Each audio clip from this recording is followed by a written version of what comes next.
June 7th, 2001, vibrant sunshine in the North Country. Kind of a little change for the Business Expo. We've been here in the rain a few times. I've been caught walking back and forth to my car. But in 2001, everything has that wonderful space age quality about it, you know? Business Expo 2001, you expect to hear the Star Wars theme. Well, guess what? We're back again at the Plattsburgh State Fieldhouse, a place where we've been many times even when it wasn't the Business Expo. I'm old enough to be here before you were, long before you were, Gary Douglas, when the FISU games were here. What year was that? Calvin, you were only about 8 or 9. Massive changes coming for this end of town structurally. We hope to get more word on that a bit later this morning for our general audience, but right now the word is Business Expo. I hadn't been in the door 20 seconds before Randy Beach ran over and said 186, 186. Are there that many again? Well, all 170 booths are sold out. And we're right on course to matching or exceeding our usual 2,000 business people through here. A lot of enthusiasm, a lot of positivity. We always get that at Business Expo. It really becomes a center of positivity about opportunities, about what's happening in the North Country, and about everybody working to build that. This is Gary Douglas, who tops the local Chamber of Commerce. If there's anybody within 5,000 miles who doesn't know who Gary Douglas is by now, I was wondering while I was driving over here if a thing like this ever peaks, because every year we've come here and every year you say, bigger and better, bigger and better. There are limits to the size of the venue and limits to the number of booths you can rent. That's true. But the booths are nicer. So it's still growing. The booths have been getting better every year. Everybody puts more effort, more investment into their booths. It's becoming more and more a competitive thing every year. Well, gee, my competition down the aisle had a better booth than I did, so next year I got to have a better booth than them. There's a lot more technology being offered here today, a lot of technology-related companies. So there's always a different mix. The challenge of Business Expo, and the committee and Jody Parks keep rising to this challenge 13 years now, this is number 13, is to make sure that it stays fresh. That it isn't the same old expo, same old layout, same old exhibitors year in and year out, because it would drop off. But that there is a different mix, different themes, and that it's marketed in different ways so that it stays fresh, and it is fresh. But you know what? The mood is always fun. It is. It's always exciting, and we always manage to draw a lot of people from this community before the day is through. No excuse to stay in the office today. Get on out. I like to think of Business Expo as a great storytelling event, because what's going on here, there's a lot of stories being told. There are 170 businesses here on the floor telling their story, telling the story about how they're successful here in the North Country, about the amazing products and services that are being provided by North Country folks, and being able to hear that story told. And I think it's a point of pride. You go around, you hear about companies like Twin State and West Telecom and PrimeLink and so many others that are really on the cutting edge of what's happening in the 21st century. And they didn't come here from Boston or New York or Silicon Valley. They're North Country folks, and they're starting and growing those businesses here. There are those stories. There are the stories that people are coming here and telling the Chamber about the things that they need and the ways that they want to help grow their businesses like these did, and looking for help to do that. We're here to offer that help. There are 33 Montreal area companies across the hall as we stand here learning how to conquer the U.S. in one day. We do that seminar here in one day. We do that seminar every year at Business Expo.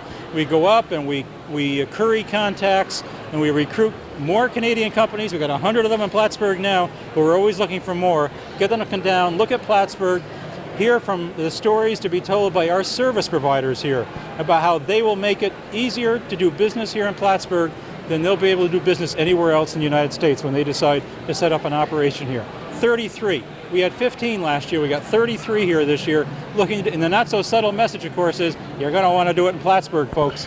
And we'll be working them all day long here. Not subtle at all. Storytelling. I mean, it's just this whole thing is about telling a story. Collectively, it tells a story about the North Country. I mean, to come here and see this variety of service providers and products and companies, and to know how strong and really vigorous our North Country business community is, it's a point of pride, I think, for North Country people. I mean, this is a small area in some terms, but it's a big area in terms of the talent that's here and in terms of the services that our business community offers. And for those folks that missed Business Expo, and I know a lot of them will be watching this, don't miss it next year, come. But if you did miss it and you want to find out about what's happening in the business community and about where to find those services that are out there, I guarantee you, if you think that there are services that aren't available to you here in the North Country, if you're a business out there, they are available. North Country Chamber will tell you where they are. You've used words like aggressive, strong, powerful, exciting, fun today. Well, we are soft-spoken at the Chamber. Yeah, the Plattsburgh North Country Chamber of Commerce has a not so magical way of capturing the attention of the general audience from this region, because it gets up early every morning and does things, but it captures the attention of the media first of all, so the media can relay the message. But you wouldn't capture that attention if you didn't have a good message, right? Well, yeah, and the message really is the collective message of that incredible business community and economic development community that we have up here. 2,000 of them now standing behind their chamber. And what a Chamber of Commerce is, it isn't some kind of entity out there on the side somewhere. The Chamber of Commerce is the collective of business. Just as a labor union is the collective of working people at a work site, a Chamber of Commerce is the collective of business. And there are now 2,000 North Country businesses putting together their collective stories of what they have to offer, what they need, what they think needs to be done so they can continue to prosper and grow and attract new partners, expand that number. They all tell their story to us. We put that story together and we tell it to you folks in the media. We tell it to companies outside the area we want to have come here. We tell it to our representatives in Washington and Albany. And everybody's heard me say it before, when we tell a story, we make you listen. We don't take prisoners and we don't take no for an answer. People do pay attention, not only in this region, and it's important that people in this region, in our extended region, know who we are, but you get the message across the country and around the world. And, we see on television only a few short weeks ago, a distinguished British citizen here talking with Carolyn and your organization. Other countries know that we're here, and when you do a business expo successfully for 13 years, other people get jealous and they stop by to see what makes it work. They certainly do. We see here every year, and it's again part of telling that story. We've got those 33 Canadian companies here. They're going to see Expo after they're done with their seminar. We've got Vermont companies. We've got folks from downstate. A lot of the economic developers in the area will make appointments with folks that they want to work and invite them here to the area on this day, so that part of what they can do is bring them to Expo and let them see if they have some false notion in their mind because they're not familiar with the Plattsburgh North Country area that, oh my gosh, I think that may be isolated. I'm not sure I'll be able to get the kinds of services or workforce or support activities that I need if I go to a place like Plattsburgh. I think I ought to be thinking about a bigger metropolitan area. Wrong. And Expo helps to tell that story, because they're going to go around this floor and they're going to say, my goodness, every kind of service I need is available here. I think maybe I can do business in Plattsburgh. I think it's important to also tell the people that it isn't exactly the same every year. I think it's a reflection on the business climate, what businesses come back, and some have been here since almost the very beginning, but there are always some new ones every year, and I love to see that. There certainly are. The North Country in general, the Plattsburgh area in particular, is hot. This has never been a hotter area in terms of economic opportunity in its history. Unemployment rates are absolute record lows, and by the way, they're still going down. Real income is up, employment is up, tax receipts are up for all the counties around here. There's a 95% business confidence index expressed by the business community here, and they know. Those are the folks out there in the front line that are the first to know, gee, are my orders up or down, or do I think things are going to be worse, or what are the trends happening in my business? And they tell us collectively they are very bullish on the North Country, and there's good reason for that. Good times are here. We got a lot of work to do to keep those good times, to sustain them, and to make sure we make them even better in the future. It doesn't just come want to easily. get your life boring, Gary. No. We got a lot of work to do. We got to fix that border at Champlain. I had to get that mentioned. We're going to fix that border at Champlain. Boy, you get your portable soapbox out every time that subject comes up. You got to believe it. We're not. Sometimes you have to scream louder, don't you? We're not going to rest till we have a port of excellence at Champlain. That means facilities, that means staffing, that means customer services. We were in Washington 3 weeks ago for 3 days, beating on this drum. I'm going back next week, next Wednesday. We're going to beat on that drum again. We're going to keep going back till we see a port of excellence at Champlain. And I'll tell you something else. There's some other things that we got to get done in the North Country. The business community needs to pull together through its chamber to make sure we get those things done. We need a consolidated regional air facility at Park. We got to get real. It's about access. You got to be able to, business people, products, services, have got to be able to move into an area and out of an area, and if they can't, they ain't going to be there. I want you to know how it pleases me to see a big plane land on that runway. Isn't that wonderful? That's what we idea. have been working about, folks, for 5 years, is to return life to that facility and to make the highest and best possible use of that incredible asset that the U.S. Air Force has handed over to us. And it's happening. It already is a fully functioning, self-supporting airport facility, and now we got to get on with it. We got to move Clinton County Airport over there and realize that we got to pull together the pieces so that we can make sure we maximize the opportunities of that facility, serve Lake Placid. We're never going to have an Olympics again in Lake Placid if we don't have a real airport facility at Park. We're never going to bring and sustain major international sporting events in the area unless we bring about a consolidated regional air facility at Park. We aren't going to sustain major tourism promotion and bring group tours in here and packages in here without an airport to service that. We aren't going to bring corporate headquarters here. I mean, a story told recently, Nyco Minerals in Willsboro, a good company, they're growing, they're an important presence, but they moved their corporate headquarters elsewhere. Why? Because they couldn't fly in and out of here conveniently and economically. Got to make it happen. There are always a few obstacles. Excuse me, there are always a few naysayers, but things that are right manage to get done, don't they? They have to. We owe it to our children. We owe it to our grandchildren to give them the tools that they need to have the quality of life that we're starting to get in the North Country. You know, we've all squawked up here for decades, oh, nothing happens in the North Country. Why don't we get the quality jobs? How come those things are being done everywhere else and they're not being done here? Well, they are being done here now. But we got to make sure that we sustain that, because I'll tell you, even the companies that we have succeeded in attracting here today are taking a fresh look every single year. Is this the best place we can be? Do we have the services we need? Can we get our stuff in and out of here? Can we get across the border? Can we fly our executives in and out of here? Can we find the workforce training services that we need? And that means that we can't rest. That we got to constantly keep up with the demands and put the North Country region at the cutting edge of things and keep it there. Always keep a step ahead of the competition or where we could easily fall back to. And these aren't just idle words. The North Country Chamber of Commerce has facts and figures to back up everything Gary has said here today. And many of them are in large, bold, red, white, and blue. Just in case anybody at Expo needs a reminder, as of 1998, the annual direct impact of Canada on the economy of the Plattsburgh, Clinton County area, $1.3 billion US on 80,000 people. Up from $784 million 4 years before. It doubled in 4 years.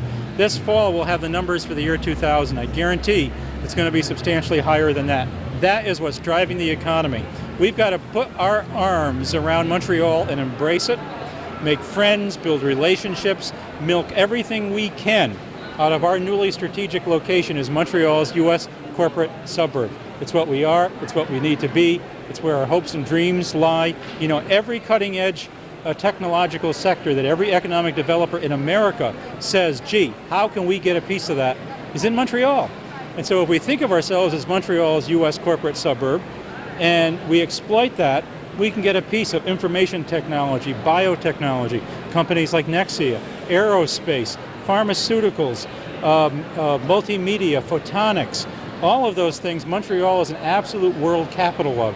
And so if we're their suburb, why can't we get a piece of that a whole lot easier than all those other regions across the state and across the nation who aren't near a place like Montreal? And it takes not only people like Gary Douglas, Gordy Little, and Calvin Castine to discuss these subjects, it takes the guy on the street. We want to get this information down to a level so that people go home and talk about it around the supper table.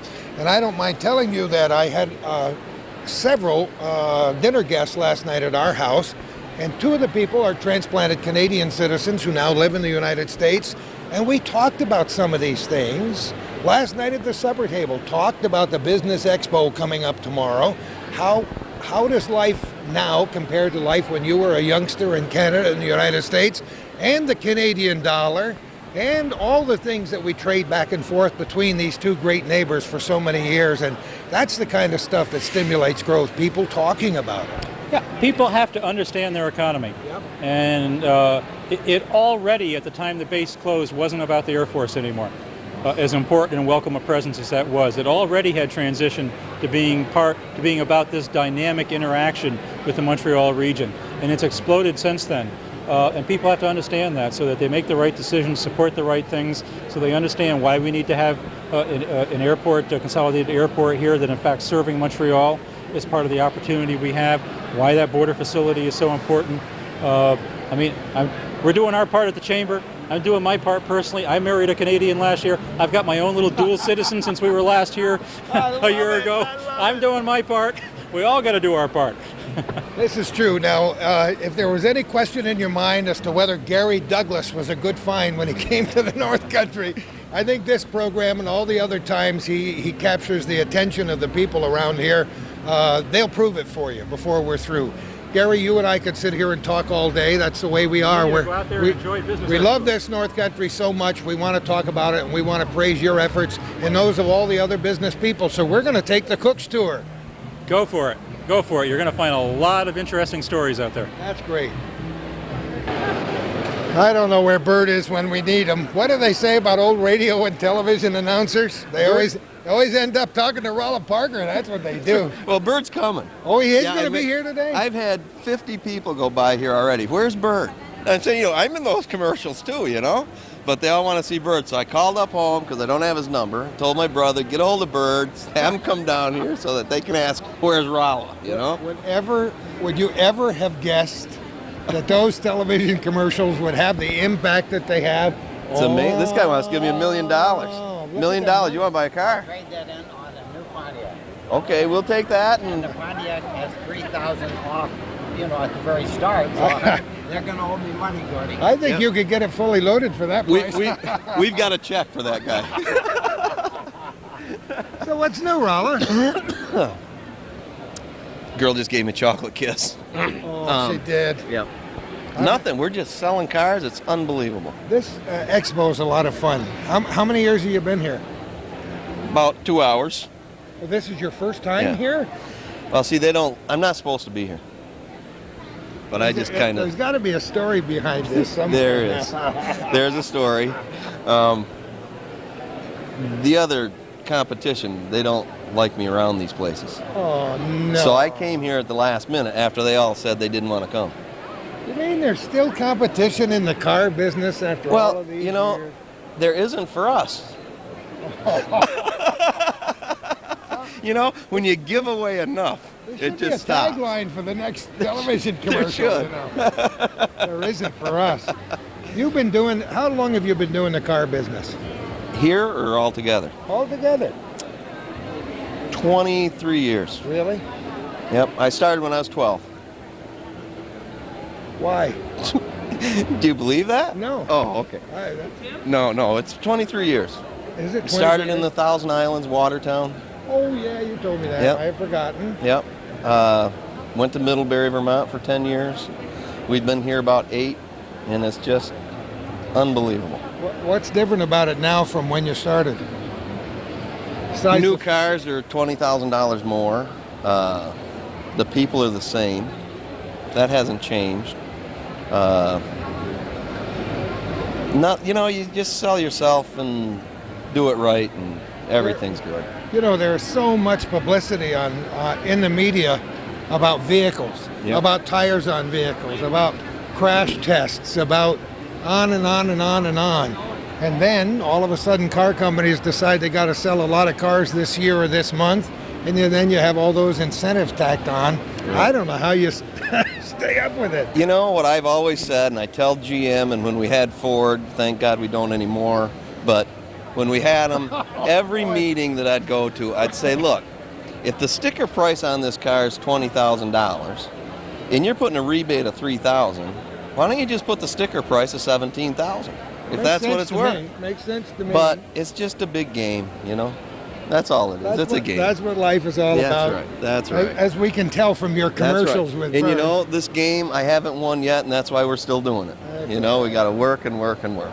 I think we ought to get all those commercials and put them together and call it the best of Rolla and Bird and put it on the market. I bet you it'd be in the top 10 in Plattsburgh. You know, we did a blooper tape about 3 years ago. I know you did. And we sold about 300. And what we did, the people would send us, they would send us a check for $9.95, and then they'd put down what Humane Society they wanted. And so we just sent the Humane Societies the money. It was great. You know, that was a really good thing. I've got like 4 boxes of videotapes for each commercial because they're only 30 seconds. Yeah. But yeah, Great. I've always been going to say, Calvin, why don't you do me a favor and put all these on like 2 6-hour tapes, you know? But he's so busy, you know. Yeah, Is he really awake busy. behind there? Yeah. That one eye's open, isn't it? He leans on that Yeah, camera I once in a guess while. maybe. You know, the best part of it is, Rolla, if you can't laugh at yourself, you That's shouldn't right. be around. You I gotta have a decided- little humor in life. I decided everybody's laughing at me, so I might as well laugh with them, you know? I do it all the time, but I don't Yeah. do it on purpose. It just turns out that way. That's right. I've been there. Rolla, have a great day. Yes, thank you for stopping by our nice little setup here. We're glad to be here. And, you know, if something happens, your car doesn't start, call me. I'll be right here. Oh, boy. We're recording this program at the Expo 2001 in early June of 2001. When else would it be? A few days ago in real time, we did an inside story on the history, the past, the present, and the future of the Champlain Telephone Company in the northern tier of New York State in Champlain, New York. And it was a lot of fun. But it's hard to talk about the Champlain Telephone Company without talking about PrimeLink, right? Absolutely, Gordy. Who are you? Greg McConnell, I'm Director of Sales for PrimeLink. Greg, we're glad to be here today. This expo is always fun, isn't it? Absolutely. We see a lot of traffic through here, a lot of our very loyal customers currently, and a lot of prospective customers too. And they're learning about PrimeLink, and certainly gives us the opportunity to learn about them. Just in case there are a few people out there watching this program who don't know, what is PrimeLink all about? Well, PrimeLink is an integrated communications provider. We provide a full array of communication services, local telephone service, long distance, internet access. We provide business phone system solutions, inside wiring for customers who need their computers networked and their phone systems hooked up. Full service. There's a lot of sophistication in the telephone business these days. We found that out up at Champlain Telephone Company and now in PrimeLink. And these are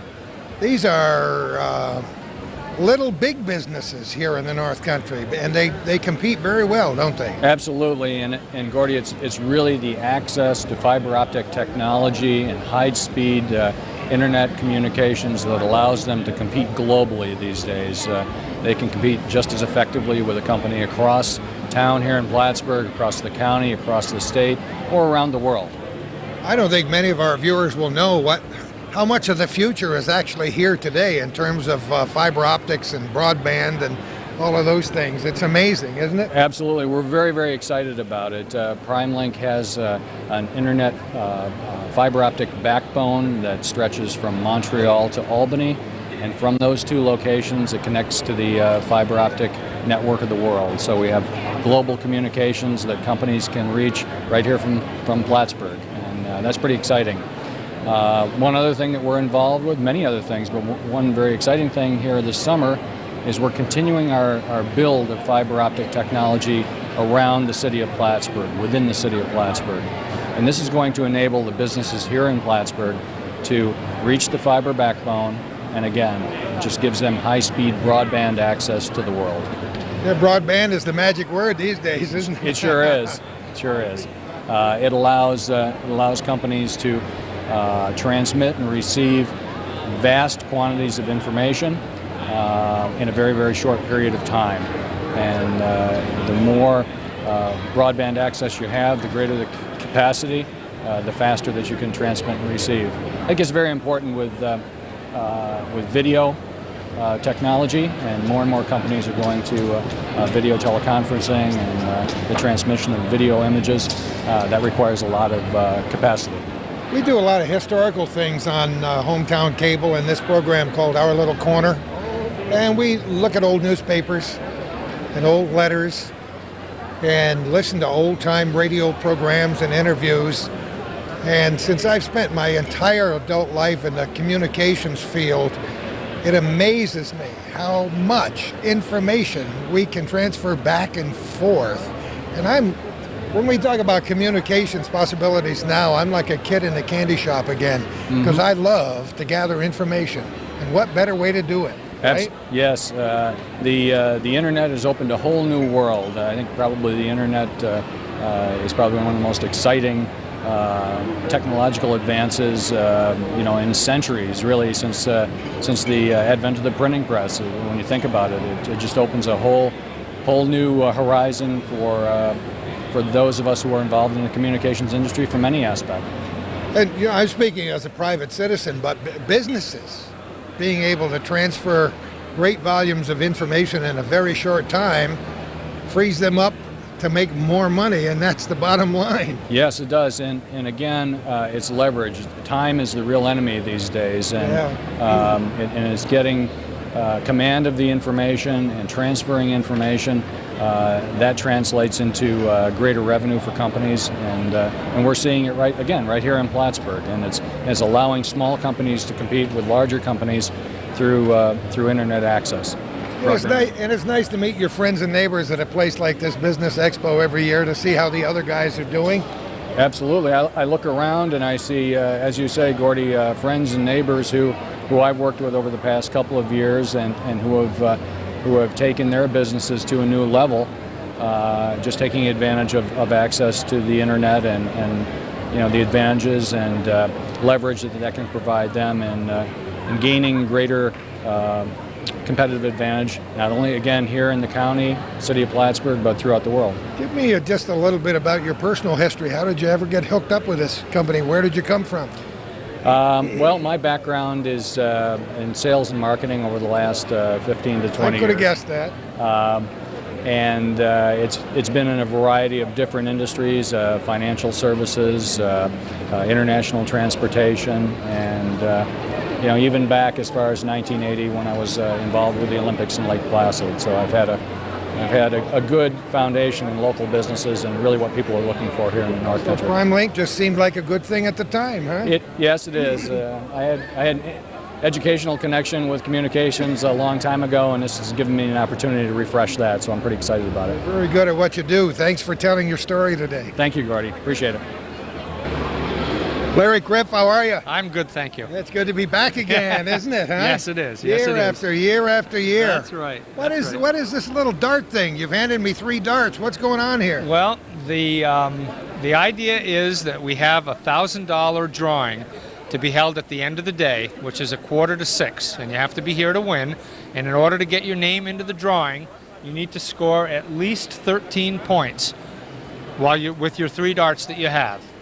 First one's for practice. The second 2 have to total up to a 13 or above. And I think you're the man to do it. I do. Yeah, you stroke me and I'll stroke you. And if I miss that altogether and you hear a loud scream, baby, that's going to be it. You're going to hold a microphone for a minute?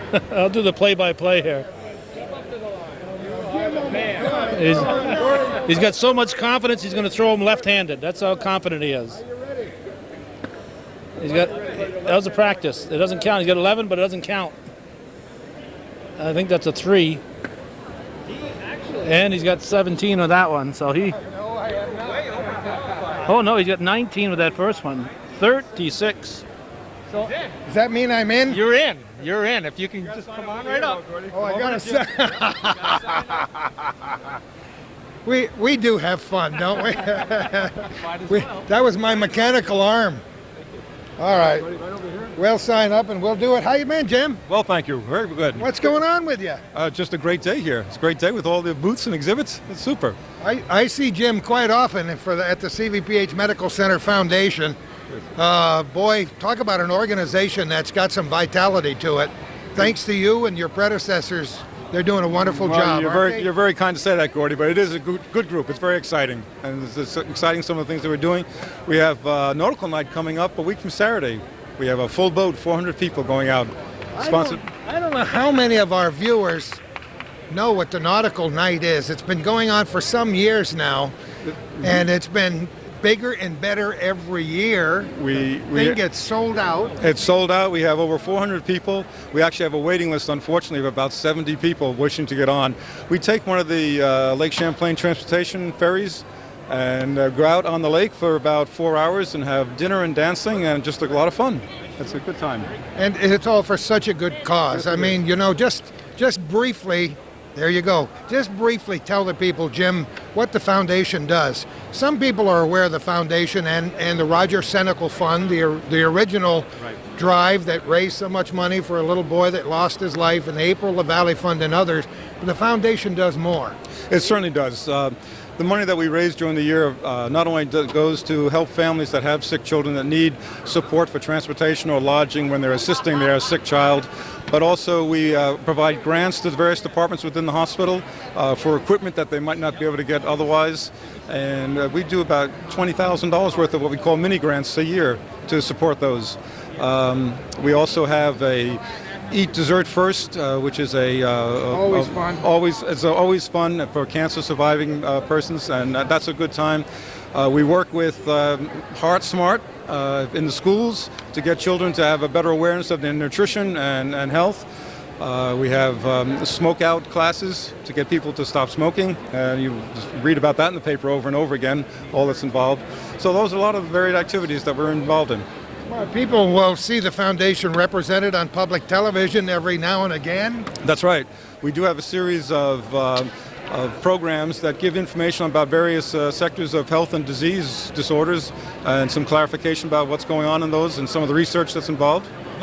You know, being connected with the CVPH Medical Center is a big kick for me. It's great to see how this facility has become a regional medical center and the impact on the community in surviving. With other small hospitals are having just an awful time now, somehow it manages to survive, and that says a lot for it. It survives very well, and when you go past the campus, it is amazing to see that we have a campus and a facility like that in Plattsburgh, and it does really serve the region. You're very right. And I think Kevin Carroll, the president, mentioned that it's one of 1% of hospitals in New York State that's actually was in the black in its operations. Not making a lot of money, but in the black, because it is a very difficult time for hospitals in terms of reimbursements from insurance companies, etc. So it is. And for those of you who watch this program on a regular basis, they know that this is the Diamond Jubilee year for Physicians Hospital, which actually went online with that facility on January 1st, 1926. And I have to say, Jim, it was an extreme kick for me to get together with a lot of the retired employees and talk about what that place was like back in the 1930s, 20s, 30s, and 40s. I bet it was. That history is so much fun. I bet it was great. And if you drive by Beekman Street, you'll see the big sign on the fence indicating the Diamond Jubilee. And in fact, tonight is the kickoff event of a series of Thursday night entertainment on the lawn. Stephen Grotto, who's a unicyclist, jugglist, and a great performer, is going to be appearing tonight at 6:30, I believe. And then each Thursday nights after that, we have a sequence of various performances to celebrate the anniversary, the 75th anniversary.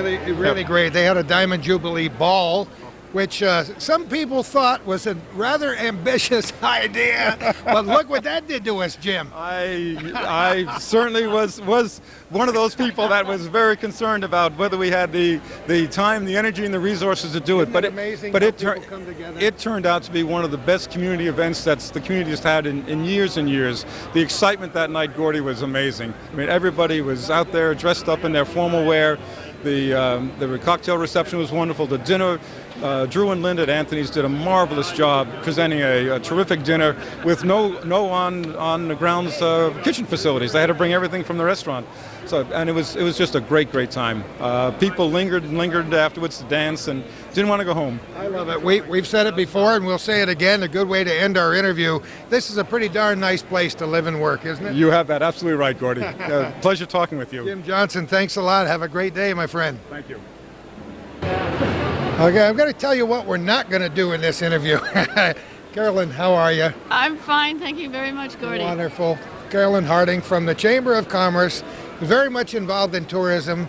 who came here where I first met her many years ago when the Pyramid Corporation decided to build a mall. And she got some cockamamie idea about a Superman suit that everybody knows by now. So I don't want to hear one more word. I still have the picture. It's beautiful. I got him It's in a not. Superman suit. It's It not. was beautiful. It's not beautiful. But that's where it started for you here in Plattsburgh. Yes, didn't it did. The first mall in upstate New York. Isn't Little that Pyramid amazing? Mall. Yep. And look at now the metamorphosis that's. I used to. I was also the marketing director when it was Champlain Center's Oh, I north, know. south, east, and west. But always, through all those years, you know this, I was always involved with the Chamber of Commerce and the Tourism Bureau since day one. Well, you have to know. When you're in business, you got to know how many people are shopping down here. I've seen you more than one day counting Canadian Quebec plates out in the parking Oh, lot. absolutely, absolutely. Well, I knew then that, and some folks didn't, some gentlemen didn't know that shopping is part of tourism. Oh boy, is it part of tourism? Am I right? Oh boy, is it part of tourism? Now it's a whole different ball game for you, but still Yes. connected, isn't it? Oh, absolutely. Well, I always did promote the North Country. You know, when I was at the malls, I was always interested in the community and promote the North Country as such. And now I do it full time, so it's fun. So what's happening? There are so many things on the horizon. You are working so hard behind the scenes and in front of the scenes. Yes. So what can you tell us? I am very, very pleased to be in this position at this time because it sure makes me look good. You know, that our community is growing by leaps and bounds. I mean, I think that's evident if you look at the chamber, and I know you've interviewed Gary Douglas and he's told you that. That is also in addition to the fact that more people are finding out about Lake Champlain and about the North Country and about Plattsburgh and our role in history. That's a big one. And that's been a quiet little subject in the North Country for too many years. And now it's coming out and it's becoming known throughout the country, throughout the world, in truth, throughout the world. So what plans have you got coming up that you can talk about to entice people into our area? Last night, as in real time, Calvin covered the explanation of what's going to be happening at the old base. I mean, I get excited every time I think about it. So we have ways of enticing tourists into this area in the future. I know about that project. I couldn't be at that meeting because I was at another meeting at Park at the same time. But no, that is extremely exciting. We have the Battle of Plattsburgh is putting us on the map. Among other things, though, the fact that Lake Champlain is really not understood in Europe. We now have the I Love New York program. You know about the I Love New York campaign, the most widely recognized logo in the world. And we now have a London office with a lady whose name is Deirdre Cumberbatch, who works full-time for the state of New York. And I had her here 2 weeks ago. Yes, you for did. 24 hours. And we showed her at least a snippet of the North Country, of Lake Champlain. She was duly impressed, too. You can't fake that. She was very enthusiastic She was, about it. and I'm tickled to death because now she's going to be in London selling in Germany and the UK, not just to tourists in general. She says the way for us to get our word out, and she's absolutely right, is by articles in the newspaper. An ad, we don't have enough money to buy the advertising needed to teach people about Lake Champlain. So she's going to work through travel writers and the media, tour operators, and travel agents. Isn't that And wonderful? that's the way we're going to get the word out. Yeah, Yep. that's, I said that on a smaller scale when I was talking with Gary Douglas earlier today. You have to capture the public's attention, not only here, but elsewhere in other countries, and you have to do it through the media in any way you can, whatever it takes. Hopefully not just an ice storm. Yeah. Well, I'll tell But you. we did make, two things put us on the map. You realize that? The ice storm was one. We were on CNN all over the world, okay? And it had our neck of the woods. And we've also had other things that have occurred that have put us on the map. But one of them was being named the sixth Great Lake. Do you remember that brouhaha? I alluded to that earlier in this very program, saying Lake Champlain is still a great lake. It is the sixth largest lake in the United States of America, contiguous. And it's wonderful. And on the media, you'll turn on the news and you'll see a story about the sturgeon. You'll see a story about tour boats on both sides of the lake. You'll see so-and-so. Last night we had guests for dinner. I talked about them earlier. A couple of them are former Canadian citizens. We talked about the Canadian Connection. Yes, People are talking about it absolutely. around the supper table. And then about 10 o'clock, 10 after 10, I turned the television on. And I'm a big weather freak. I love to know about the weather. So what do I watch? The Weather Channel. And I saw last night, I knew it's a storm week or something on the Weather Channel, and I saw telephone poles and electric poles going down, and I said, wait a minute. Oh my God. I said, Kay, get out here. We're on television. It showed all the video from the ice storm, very well narrated, a nice 10 or 15-minute segment. All of a sudden, there's Jeannie, and they're talking on behalf of the Red Cross, explaining the situation, very professionally edited, and it was all about our region on the Weather Channel. It's a very well-watched program That I know. around the world. That I know. There's another way. If it takes an ice storm, just don't bring us one very often. Not Weatherman. very often, but you know, we did make lemonade out of that. Oh, yes, we did. We did. And we still are. Yes, because someone called me the next day and said, you know, Carolyn, I see 3,000 men and women in trucks from all over the country helping to put these poles back up again and restring the lines. He said, why don't we invite them back when the weather's good? And what a great idea, And too, we did. huh? And Wasn't it 300 wonderful? families came the next summer. And you know, many of those people are staying in touch via email with people That's who live exactly- here. that's They- exactly and right. those connections are exactly what we need, because they say, Maud, Spread the where are we word." going on vacation this summer? That's Huh? exactly right. I know in Chazy, my son-in-law and daughter live in Chazy, and they had a wonderful bunch of folks that came from Ohio, I guess, and New Jersey. They had a summer picnic reunion with it all great? their families, you know, in Chazy, which I think is marvelous. And so that's one of the ways we're trying to make a little hay out of our publicity. We're finally talking loud enough so people are hearing us far and wide, and that's the name of the game. That's what you've worked for all these years. Yeah, I'm trying. I have a loud voice, but doesn't carry as far as I'd like it. Well, So I Carolyn, need help. we love to watch the progress of tourism in the North Country, and we're getting them here. I think so too, and I think if you look at the statistics, our marinas now are telling me that they're filling up rapidly. This is a wonderful sign, and you know what else it means? Our Canadian friends are coming back. Yep. I know that we have panicked because of the drop in our Canadian dollar and that the exchange rate was so bad, etc. But I do believe that when they come here and they find a location or they find a business that offers them a wonderful, shall we say, a bargain, not necessarily at par, but a good deal, they will come, and they are coming. We're building it, and they're coming. Carolyn, have a wonderful day and a great life. Thank you, Gordy. Keep it up, Superman. We're at Business Expo 2001 at the Field House on Ruger Street in Plattsburgh. For 13 years they've been doing this, and they're going to keep doing it until they get it right. Actually, they get it right every single year.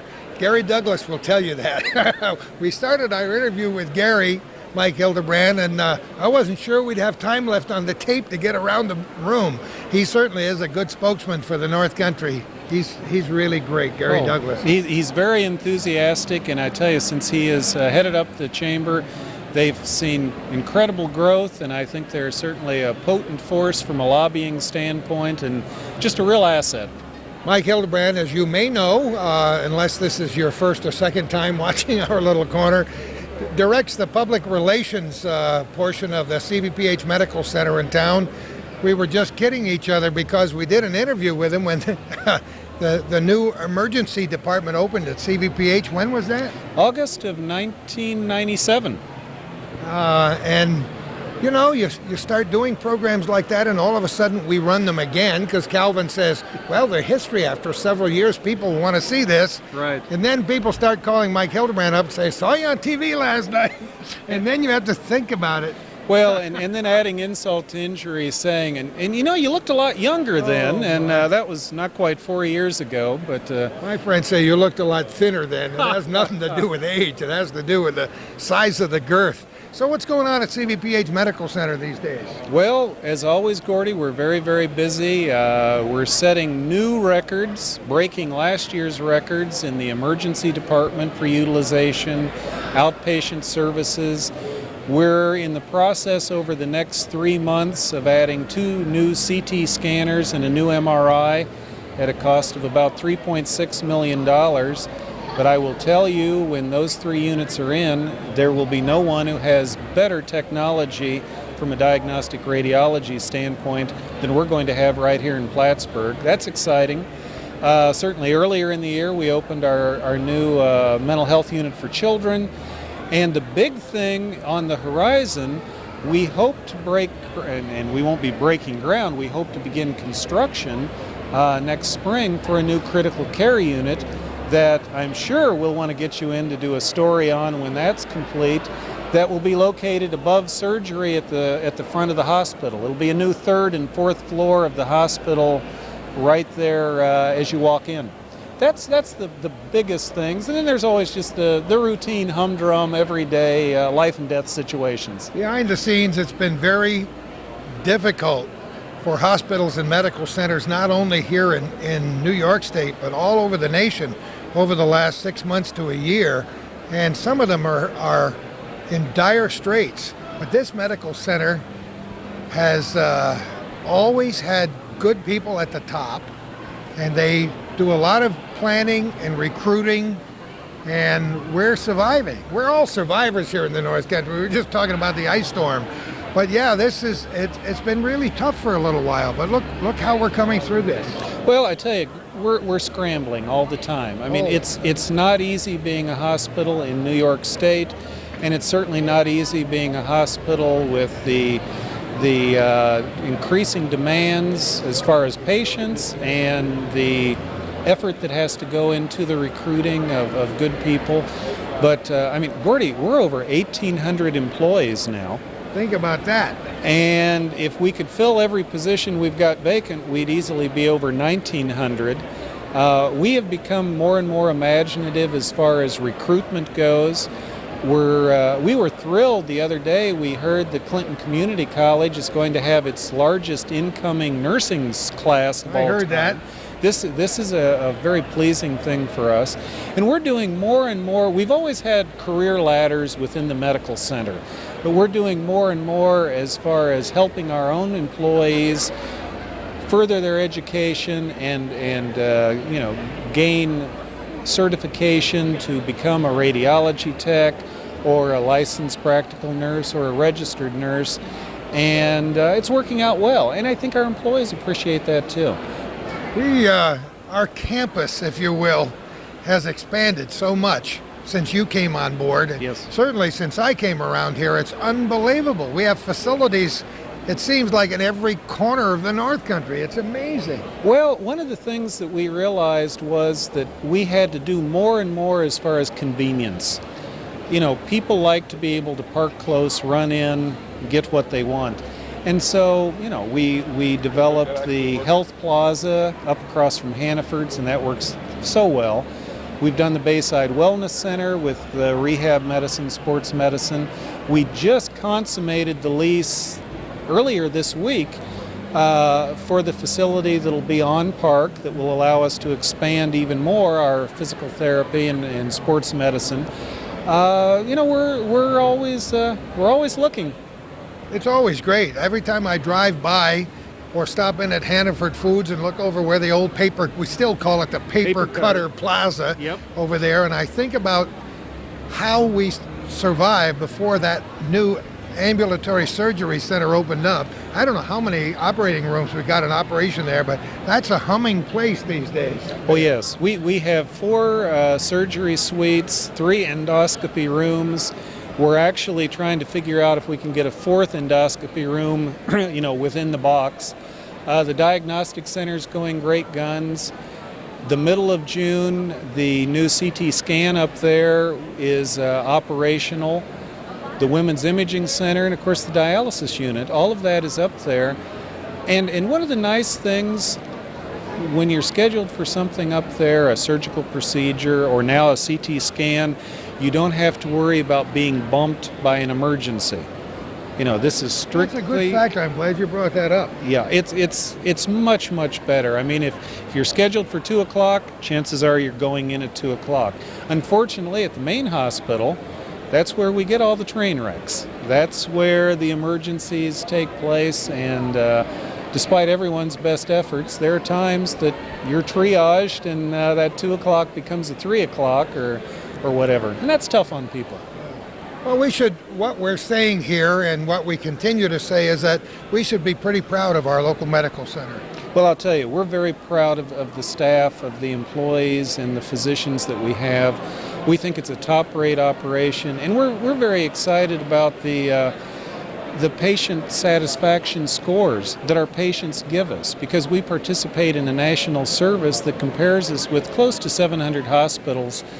And the first quarter of the year, our outpatients put us in the 94th percentile. Our inpatients put us in the 92nd percentile for satisfaction. Not too shabby, huh? No, we're quite pleased. And this was during a period when we were busier than we would have liked to have been. Yeah. We like to think that we do a lot of things a little bit better here in the North Country, and once again, we've confirmed, I think, that it is a good place to live and work. I don't know what your long-range goals were when you started to work at the medical center, but you're still there, Michael. Well, it's been 9.5 years, and my wife and I will occasionally have a conversation, because I've never stayed anywhere this long in my life. No, I know. And we've said, but where would we go? Because we like it here so much. We've done the same. My wife and I say that.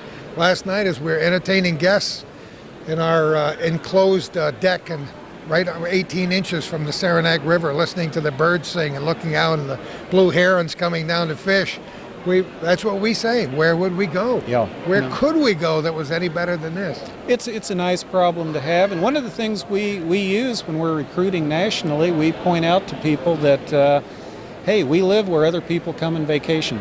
I love it. Good line. Great way to end the conversation. Thanks very much for talking with us again, Mike Hildebrand. Thank you very much for stopping by. You thought we were through talking about the foundation at CVPH Medical Center. No, we haven't even begun. Hannah Hanford, who directs the development of that foundation, and I just said to somebody who walked by, I said, Hannah's worth twice what they pay her. Oh, gee, Gordy. I'll tell you who's worth twice what we pay them is all our wonderful dedicated board members like Gordy Little. We do have fun, don't we? Yes, we do. I'll tell you this, I was talking to Jim and Mike and everybody who would listen to me. This Diamond Jubilee year, I wish we'd celebrated the 50th 25 years ago. This was so neat this year so far, and we haven't finished yet. Oh, we've had a lot of fun with that. We were celebrating 75 years at 75 Beekman Street, and the big kickoff was a gala on April 26th. We had over 512 friends and folks in the CVPH family that joined us for a wonderful celebration.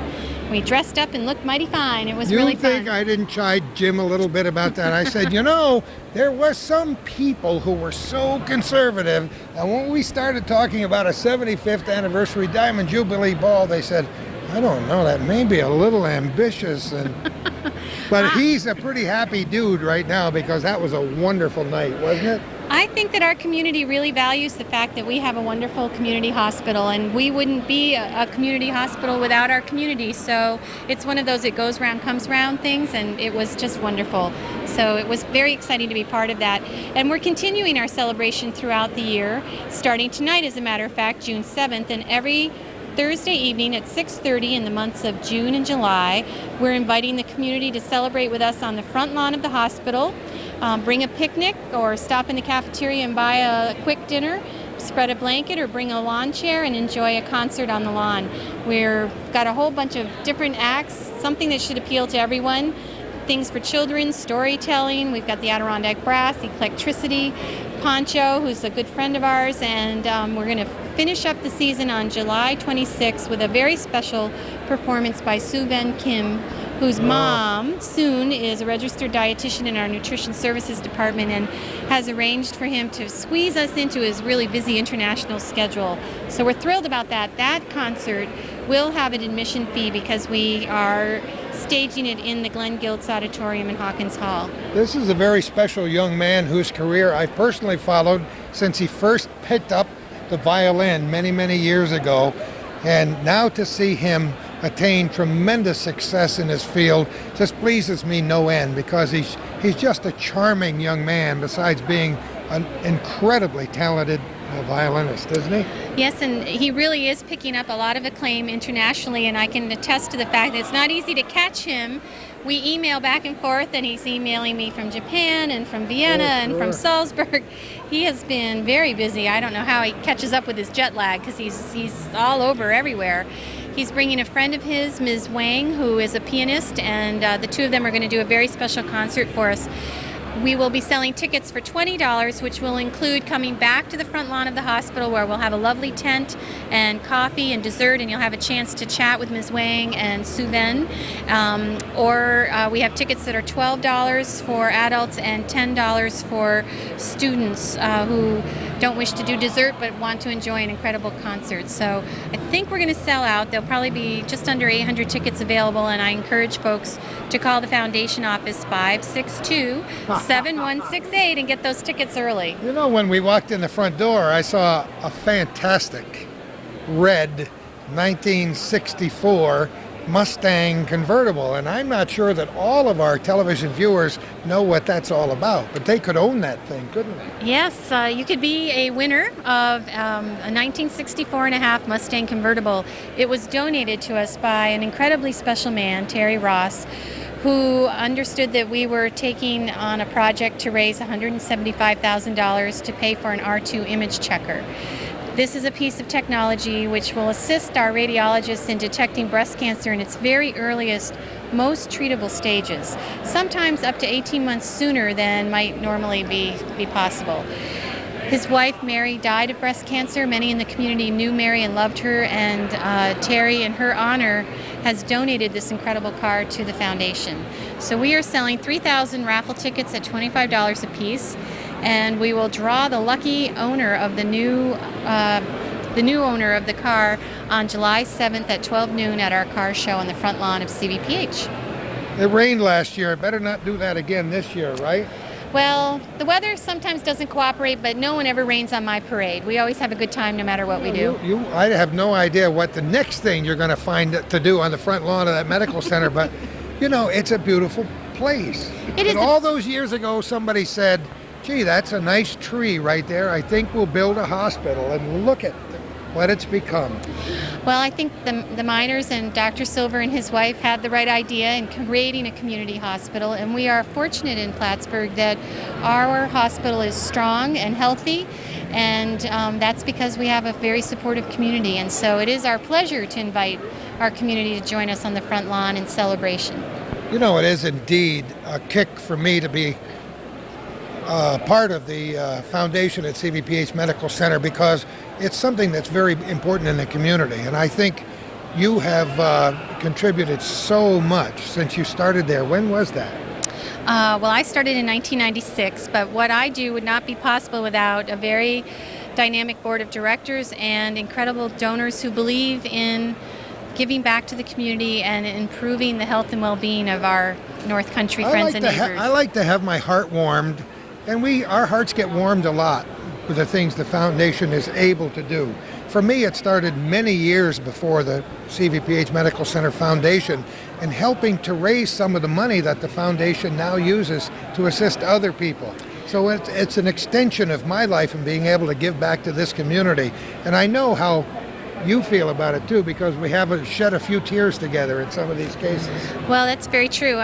Just recently we were the beneficiaries of a generous donation from the Kinbloom family, who have an annual golf tournament called the Chelsea Rainbow Tournament, and it raises money annually to add to money that's already in a fund called the Chelsea Rainbow Fund, which assists families with children who have cancer when they need to travel outside the area.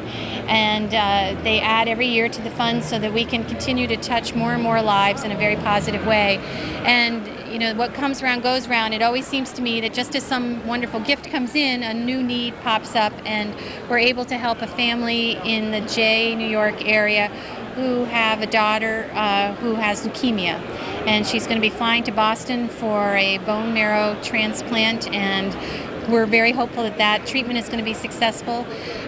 It's a lot of money to stay in Boston for a period of time. They're going to have to be there for a fairly extended period of time for her treatments.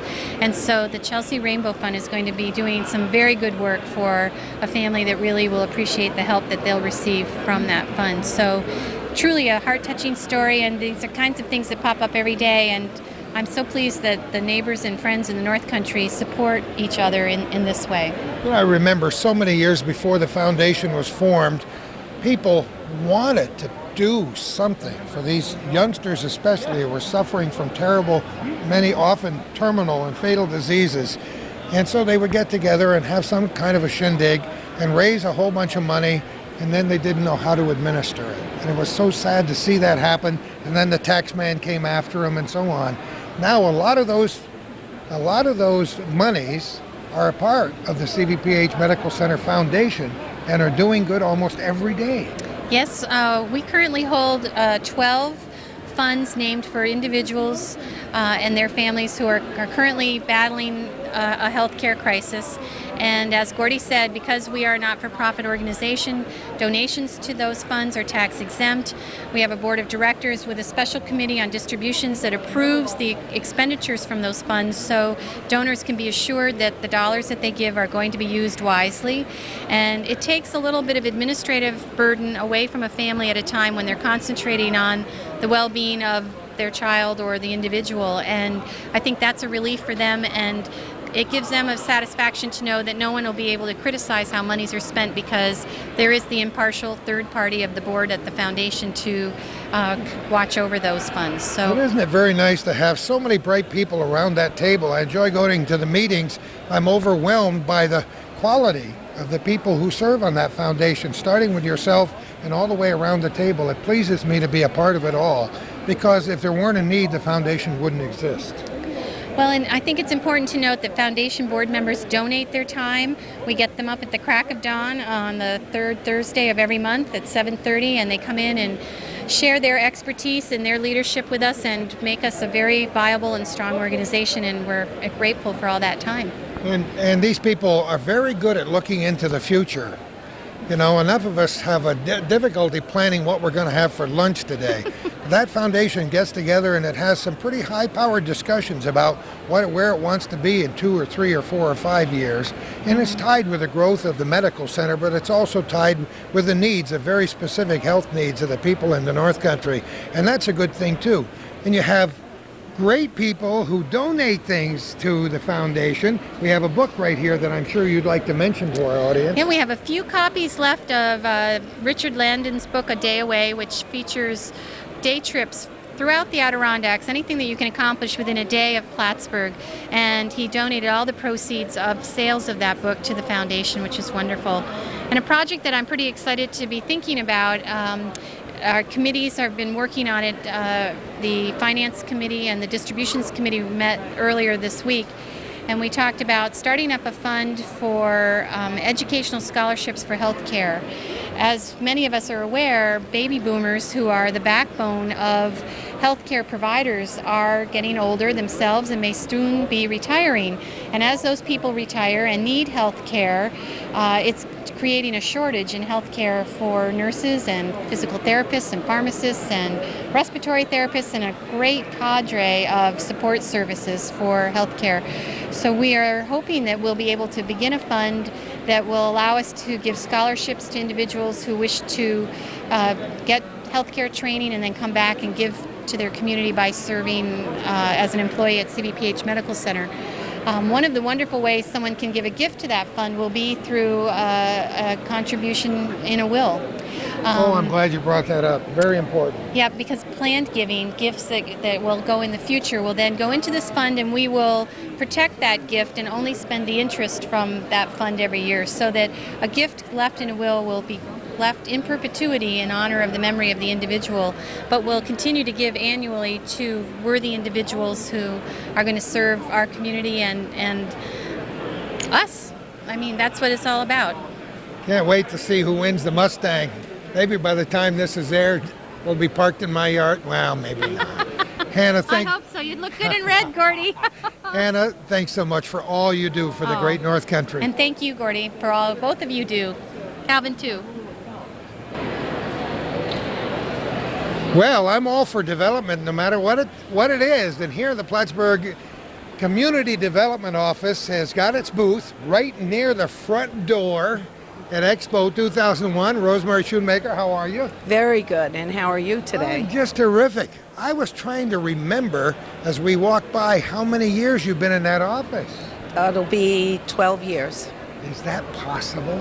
Where did you come from when you got that job? I used to work for the Friends of Keysville for 10 years. Oh, I had forgotten that completely. Yeah. You knew me then too, Yes, Gordy. Of course. Wow, a little water over the proverbial dam, huh? Yeah. The last 10 or 12 years. But this office, you got to be proud of what your office has accomplished. Yes, I am. I really am. It's been a lot of hard work, but it's certainly starting to show now. Don't you feel as though we're right on the threshold of something good right now? Yes, absolutely. Absolutely. It's really an exciting time to be here. It really is. And I think that's reflected by all the people we've interviewed so far from the various booths. People are expecting now with a new century that things are going to start getting truly exciting around here. History is one of the great things we're finally beginning to focus on. We finally decided that we have to have certain things to talk about here in the North Country. And it's great to talk about the Lake Champlain region. Yes, and it's absolutely. wonderful to try to get people here to enjoy our whole region. Absolutely. And it's awfully nice to get them talking about, our connection with the Revolutionary War and the Battle of Valcour and the Battle of Plattsburgh, huh? Yes, the sir. War of 1812, and all the tremendous military history we have in town here. Yes, absolutely. I was amazed when we first moved up here in the 70s how little was known about any of that. I don't know why we kept those secrets for so long. Sometimes it takes us a while. Yeah, small areas like this are sometimes resistant to change. It's something we've spoken about before. But now people realize we better start bringing tourists in here to enjoy this so we can survive, because it's a big bad world out there. But what is it that they say? Sometimes you have something right in your back door and you don't even know it's there. Don't appreciate it. Don't appreciate it. We've said it so many times. How many of our viewers watching this program right now, I'll challenge them, how many of our viewers have ever taken a tour through the Kent Delort House since they were 9 years old? Yeah. How many have gone through the Clinton County Historical Museum? How many have been to our own interpretive center on the 3rd floor of Plattsburgh City Hall? How many have gone to the beautiful Shelburne Museum across the lake? How many have enjoyed the Maritime Museum? How many have gone to the fabulous Alice T. Minor Museum up in Shazy? How many have taken time to talk to the local historian to see about some of this history? How about on Chiota? Well, how about on Chiota? How about the Flat Rock area of Altona? How about, every community? Yeah. Talk about the Friends of Keysville. Every little community has something that they're proud of. Absolutely. And a rich history. Absolutely. So that's part of what you do. I want to talk a little bit about the Ethan Allen. There's some really neat... Spirit of Plattsburgh. Spirit of Plattsburgh. I like that idea. I felt that you and I had it for years. Yeah. But now maybe we'll put it on the side of a boat. What's that all about? Well, basically, you know that Frank Pabst will be moving out, and the Local Development Corporation, in conjunction with the city, will be taking over the lease from CP Rail, and we'll be developing about 1.2 acres, some more public access to the waterfront, and we are currently negotiating with the Ethan Allen owners to bring that boat over and rename it the Spirit of Plattsburgh. We hope to accomplish that. They'll hopefully, if everything goes on track as scheduled, next April they'll be here. You had them over here just a short time ago. They came, yes. The lunch and the whole tour was basically, they were the host of the entire day. And they're real excited. We're real excited about it. Just can't wait. Well, that whole end of town is, talk about history. on that end of town alone. Tremendous history. And one of the keys that we need to do is start bringing that waterfront to the downtown, and that's part of our overall plans. It started with the lighting going down to the marina area, and so we'll be continuing that whole linkage with the downtown area and the old base. I can't wait to see all these things in brochures. Now we got a beautiful new bike path behind the old base. That's all part of the plan. And just opened recently, early in June. Yes. It's all part of the plan. Yeah. And then we actually have a waterfront development plan that was just identified and unveiled about 2 weeks ago, and that's all part of this entire project. So it's really exciting. Yeah, it is exciting for somebody like you who's right in there on the ground floor, and for the rest of us to get to not only use those facilities, but send a little email to our relatives out in the state of Washington or up in Alaska saying, come on over and see us. Look at the gem of a lake we have here and a river and everything, you know, the history. All of it that we haven't been taking advantage of. It's time to capitalize on all those great natural things that we have, not to mention the people in the North Country. They're a pretty special group up Definitely. One of the highest productivity levels in the entire nation. Well, she's got it down pat. She can have her own brochure. Rosemary, thanks so much for talking with us. And thank you for all the hard work you do with the development office. Thank you. Thank you. Good talking to you. You're supposed to talk with a whisper here when they're golfing. Oh, okay. This is Gordy Little, hometown boy, a Cinderella story. If you can get the putter past the stomach, it might go in. Here it goes. Oh, good swing. In the beach. In the beach. That was great. We call that the Plattsburgh City Beach because there's nobody there. Oh. So. It will be on the 16th, right? I think I heard that this morning. Nobody there yet. You know, Gordy, you look pretty good at this until you swing. Oh. Hey, you got one in each one. Does that count? No, that doesn't count. It came back. You got to do it again. Oh, God. This could be From Katyville. Yeah, how much film do you have? A couple hours? Tune back in about 4 hours, folks. We'll still be here. One more. You can tell this isn't my game. Actually, you should tell your audience that we edited his first 50 tries. He's much better at darts. Hey, I wasn't too bad at darts. Mark Berry, how are you? I'm doing well, and I want to give you some free advice. If you have a day job, hang on to it. Yeah, that's what Calvin tells me every time he picks up the camera. If you have another job, what's going on, my friend? Well, we're here as we usually are at booth number 1. I think for the 11th or 12th year. I've lost track about how long they've been doing these trade shows. I had forgotten that this has been here for 13. This is the 13th, right, Calvin? Is it 13 years? Oh, that's amazing. That's amazing. And this morning, the biggest reason we're here is that I MC the workshop for the Canadian companies, and we had a workshop right out in the ice, believe it or not, in the arena. I heard about it. How many there were about 15 companies, about 30 people, including 6 or 7 manufacturers, 4 or 5 high-tech companies. And we had probably a dozen experts, including people like Bill Owens and Jim Abbott, Mike Bowden at MBT Bank, and the Department of Labor. We answered a whole bunch of questions. And there's 4 or 5 that just openly expressed their intent to set up shop here in the North Country. So we're very pleased. I was going to say you can't let them go back until they walk through the Expo 2000. That's why we have it out on the ice. It's not the best location, but we wanted to be next to the show. Gary Douglas and his team in the chamber saw to that. And we don't let them go. We're going to follow them all the way back to Montreal and stay with them until they're ready to make their move. Did you feel good about it? When it was it was one of the best workshops we've had in a long time. I think, frankly, there's a lot more knowledge today than there was 10 years ago in Quebec about how to do business in the United States. The average Quebec businessman has become more knowledgeable. So we've had to make our workshops a little bit more sophisticated, a little bit more technically up to date. And so the questions today were fast and furious. So some of them were very sophisticated. But all the experts came through, and we received literally dozens of compliments when we finished. So that's good news. It's good news for us. It's good news for the trade show. And it's good news for the North Country. It's good for everybody. Absolutely. Can't complain. The more ways we can get the message out, and that's, you know, we started by talking with Gary Douglas, as we always do, for the first 15 or 20 minutes of our program. And we talked about the importance of getting the message out, not just to professionals, but to the guy on the street. Absolutely. No one does it than Gary Douglas. Does it better than Gary Douglas in the chamber. I was there on the board. In fact, I was chairing the board when we hired Gary Douglas. Yes. He tells me now, years and years ago, it doesn't seem like that, But what a difference it makes in the show, the memberships. The Chamber of Commerce has become probably the most influential business group this side of Albany.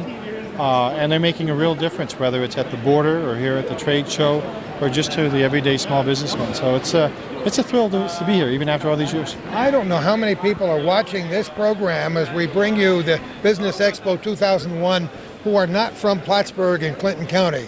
But those of you who may be visiting the area or who may not live here, go to your local Chamber of Commerce and other places which we won't mention specifically on our program today, and see their operation, and then stop in at our operation either during the expo or at the location north of Plattsburgh, just north of Plattsburgh on Route 9, and see how we do things here in the North. It has to be a remarkable difference. Several of the people commented on how friendly everyone was, and here we are at our booth. Calvin's filming it there, but giving away cash for people to putt. I think the North Country's single largest asset is the reach out and be friendly attitude that so many people have, and it pays off. That's why there's 150 Canadian companies in Clinton County right now. And that's why you and I get together and talk about this stuff every year. It is very important to get the word out. For those of our viewers who don't know, what are you doing most of the time now?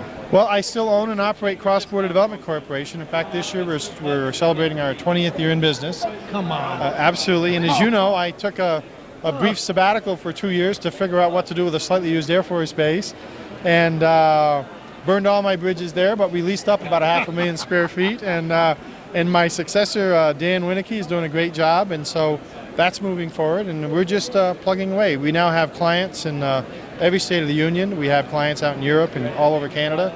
We're working for Canada's largest corporations and for a whole bunch of mom and pop companies, and there's 6 of us now at the company at CDC, and I think I'm living happily ever after. You know, Mark, I like to ask other people this question, and I get some very interesting answers. At any time in your professional life, did you toy with the idea of getting the heck out of here? The North Country? Yeah. No, and I'll tell you a quick story. When I was in high school, there was, I won't say who, but there was an older person there, and she said to me, Mark, you're a smart kid. If you want to get somewhere, you're going to have to leave the North Country. And I don't know why. Perhaps it's because I was born and brought up here. Perhaps it's because I saw my father carve out a living here and it wasn't easy for him.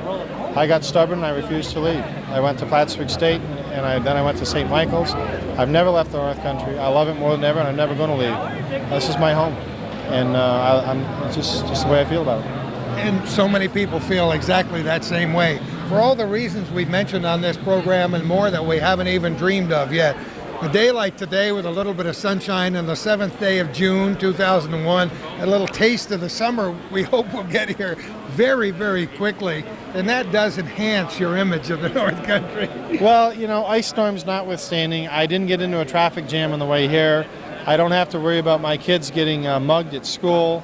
My wife has a good job. This is, tell me where you go and find not only fresh air and clean water, but a job and a place to live. That's the North Country.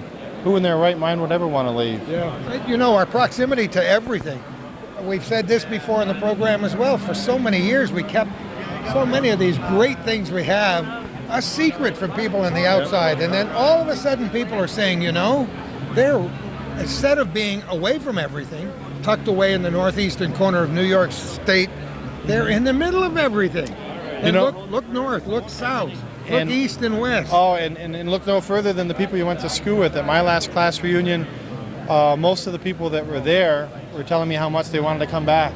See that? And some of us were too stupid or too stubborn to have left in the first place. Well, thanks to the internet, I started writing a column for the Press Republican when I left the radio station. I read it and see it all the time. And they put it on the internet. And really? So I get email from many states and countries for people who found, rediscovered Plattsburgh, who were stationed on the air base in 1967 or 1973, who went to school and listened to those guidance counselors back in the 60s and said, you'll never make it if you want to leave home. Now, boy, don't they wish. Absolutely. They could come back. I think it's changing. I hope that our high schools are realizing that there's a lot of benefit to staying here. And certainly the community and the Chamber of Commerce have done a lot to create jobs for high school and college graduates so they can stay in the area or come back here after they've been to school. And if that doesn't do it, they can do like me. They can stay home and be on Calvin Vision and become famous. I hope that works for somebody. It works for me, and thank you very much. Every year you guys cover this show. It's the only substantial coverage that we get. And every year I get comments when they run it on the stations up where we are in Plattsburgh, and I just say thank God for Gordy and Calvin. You guys are great. It's an awful lot of fun, and I hope that our enthusiasm for the North Country is reflected in what we do. I know it is in what you do. And It's we wanna thank you infectious. for that. Keep spreading the good word. I It's love it. infectious. Thanks Thank a you lot, both. Mark Berry. All right, have a good one. Upson, I just made you a Bob McConey says, "Am I okay? You know, I look good." I said, "I'll make you look good, man. Just stand next to me." How are you, Robert? I'm doing very well, thank you very We much. snuck in here to the Latrimore booth just to take a rest. I want to know where Glenn and Mary are today. They're up working the Shazy office right to the bone. They'll get here probably around 4 when that settles down up there. Do you come down here every year to the booth? Yep, Curtis and I, Tim and Curtis usually set it up at night myself, but yesterday I was at my daughter's state semifinal game, so unfortunately I got away from it. I saw Curtis trying to get the little ball in the hole down around there, try to make some money, and he missed as much as I did, so I don't feel too bad. Yeah, Curtis doesn't. Curtis, you can always tell the guys that spend a lot of time on the golf course. Curtis doesn't. Nor do I. Yeah. So what was yesterday like? Tell me about it. That must have been fun. Yeah, it was my daughter's team plays for Able Valley. They played against Mechanicsville, which were the defending state champions down in Clifton Park. It was a great game. They lost 3-0. The team that they played is very, very, very good. It's a lot of fun when you get to that level. If they had won, they'd go to the Final Four. So, unfortunately, that's 5 years in a row they haven't made it past that one game. So, But it's great to see the sport gaining popularity in the North Country. My kids always played softball in the summertime, and I remember a lot of summer league games where the championship game, the final score was 46-3. And just when the parents were biting their fingernails, the girls were slapping each other on the back and doing a little dance and not taking it too seriously. But yeah, girls sports have come a long way in the last 10 years, especially with Title IX. Of course, as many people know, I also coach girls basketball at Able Valley, so I've got to see a lot of that. With the advent of AAU sports in the summertime for basketball, diamonds for girls softball, the games have been really, the improvement of the play of women's athletics has been incredible. In fact, being an umpire this year, I did 2 games that were done in 58 minutes, 1-0, 1-0. Come on. Seriously. 58 minutes? 58 minutes. Prue and Saranac Did you cover Lake. any of those, Calvin? 58 minutes. He never gets a 58 minute. No, when I see Calvin's called the curse of the umpires. When we see him walk on the field, we know our games are going to usually end somewhere around midnight. I've seen him peering through the clouds and the dark skies up there at Northeastern, I don't know how many times. It's interesting because you mentioned girls softball especially. The girls' teams are gaining in popularity. The colleges and universities are adding girls softball programs, and that's great. Oh yeah, like I said, since the advent of Title IX, I think it was 20 years ago, the increase in participation in women's athletics is great. When I went to high school, I graduated in '70. There was nothing for girls, and it's really been amazing to see how far it's really come. It's been great, and I'm very fortunate to have a corporation like Latchmore's that allow me to still do the things that I love to do, umpire and coach. I go in a little bit early and get to leave a little bit early, but Mary and Glenn have been very supportive in my endeavors. Listen, if the Latrimores didn't support athletics, nobody would in the North Country, based on the athleticism of that family and various sports that we've all known and loved, like hockey and soccer. Yeah. Through the years.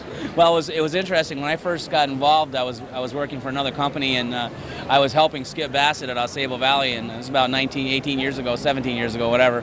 And Curtis was coaching MAI at the time, soccer, and it was always interesting to watch Curtis exchange with the officials. He was quite. That's a kind word. He was kind quite, way to put it. He was quite determined in his opinion of how the game should be called, and it's funny. Here it is, many years later. He's become the ultimate in being calm. So we've all come a long way. You know, it's interesting. You get a different perspective when you're an umpire or an official for basketball or some other sport.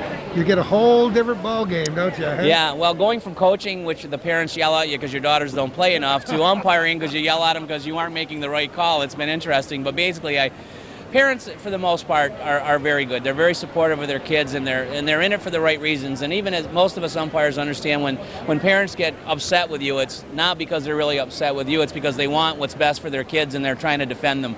Unfortunately, there's a small few that don't quite know the boundaries, and they make it seem bad for everybody. But the truth of the matter is, very few people bother you, and 99% of the parents are wonderful, and they're very supportive of their kids. It's great for Of course, Calvin covers a lot of the sports in the North Country, and I've one time or another with my kids and grandchildren, et cetera, been in almost every sports venue within 200 miles of where we're standing now, and I love it the way parents support things. Sometimes they get a little rowdy and they have to learn the rules of the game, but parents and communities do support it, and these communities are passionate about their teams. Yeah. You take a community like Chateauguay, Oh, absolutely. and their basketball teams, and other communities, Sable and their great teams.